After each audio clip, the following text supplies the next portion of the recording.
Software engineering has become one of the most desirable jobs to have. I'm sure you've seen TikToks and YouTube videos of how people have learned to code and are now making six-figure salaries. And the best part is, a lot of software engineers can work remote. I have been coding for a little over 6 years. I have tons of experience building programs. I have countless internship experiences, and I've tutored students in many different computer science topics.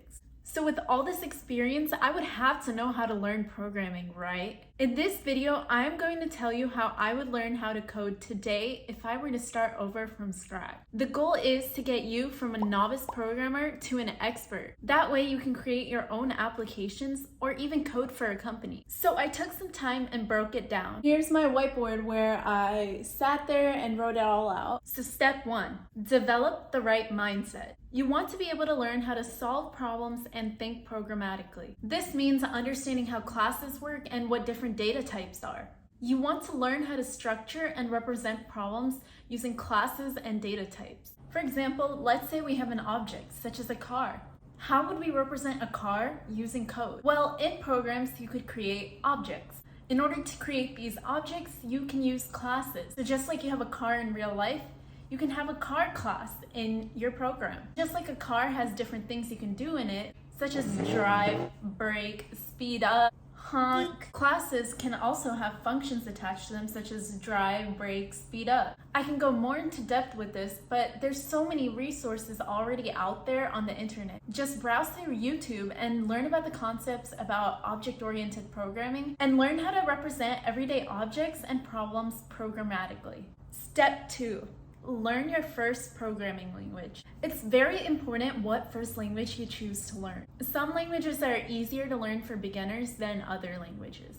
Some good beginner languages I recommend include Java and Python. I feel like if I had to choose, I would probably choose Python because it's more readable and like English. Java has a lot of syntax associated with it, and Python doesn't have as much. Both languages are object-oriented, so they will introduce you to the concept of classes and objects. You can learn how to use different types of loops such as for loops, while loops, etc. You can finally implement those simple data types you've learned, and you can also create functions in both of them. Java is more syntax heavy, but that also prepares you for other languages which also have a lot of syntax. When I first learned how to program, I learned with Java, and after learning Java, Python came almost easily to me. Once you learn one programming language and understand all the concepts, all other programming languages are literally a piece of cake. Everything will come easy. So I would pick one of these languages, preferably Python, and I would master one of these languages to the fullest extent you can. Online, there's many courses, YouTube tutorials, there's a wealth of knowledge out there.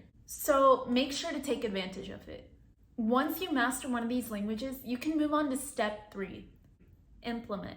Just because you've read 500 recipes and studied how to cook doesn't make you a chef. For example, if you want to become like Gordon Ramsay, that takes years of practice, learning, and trying stuff out. So similarly, with code, you also want to take your time to build your own programs.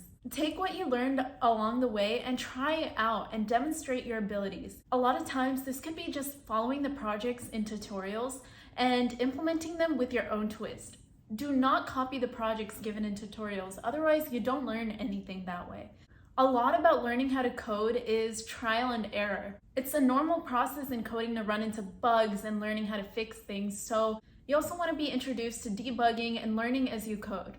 Be creative and showcase your mastery. Another helpful tip would be to open up a GitHub account and upload the projects you complete as you go.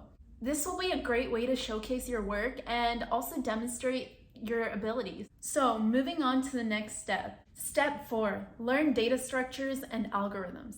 There are different ways to store data within code. This means learning about data structures such as trees, hash maps, linked lists, queues, because these are all ways to store data within your code and you can use them in different scenarios.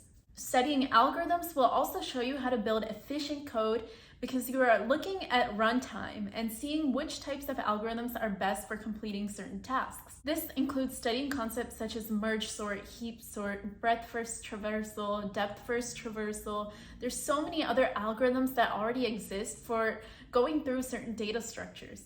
Algorithms and data structures are necessary to learn how to program efficiently, and you also need them to crack coding interviews. They can help you solve more complex problems with your code. So once you've learned your algorithms, the next step would be to prep for an interview or learn more languages. So first, I'm going to describe a couple other languages I recommend learning after you learn Java or Python. The next thing I would do is to learn web development. Web development is a skill that I feel most programmers should know. Learning how networks work and how the internet in general works is a great thing to know as a computer scientist. So in order to become a more versatile programmer, I would learn back-end programming and front-end programming. This wasn't something I was really taught throughout my schooling, so it is something that I wish I learned while I was programming because it's required in the industry a lot. So for back-end programming, I would learn how to use a database. SQL is a great language in order to understand how databases work. For front-end development, I would learn how to use HTML, CSS, and JavaScript. Once you finish those, and if you want to delve deeper, you can also learn how to use Node, React, or Angular as well. Learning how front-end and back-end programming tie together in order to make a website is a useful technique. Other concepts you can also delve into include machine learning, artificial intelligence, natural language processing, app development, and if you want to learn app development, I recommend Switch. AWS, which has to do with hosting stuff in the cloud. Once you know the fundamentals, it really is your choice on what you want to learn next. So in order to prep for interviews, on the other hand, I would make sure to have a strong resume, a great portfolio on GitHub, and also prepare for those coding assessments using LeetCode. LeetCode helps you practice your data structures and algorithms and learn how to use them in programming challenges to solve problems efficiently. I know a lot of times for coding interviews, how you do on those coding assessments matters a lot. So there you have it. Coding is a process and it takes a lot of learning along the way. With so many languages out there, it can be overwhelming to pick which language to learn next. I hope with my guide, I made it easier for you by pointing you in the right direction. So thank you guys for watching this video. Please make sure to like and subscribe and let me know if you have any other questions about how to start programming.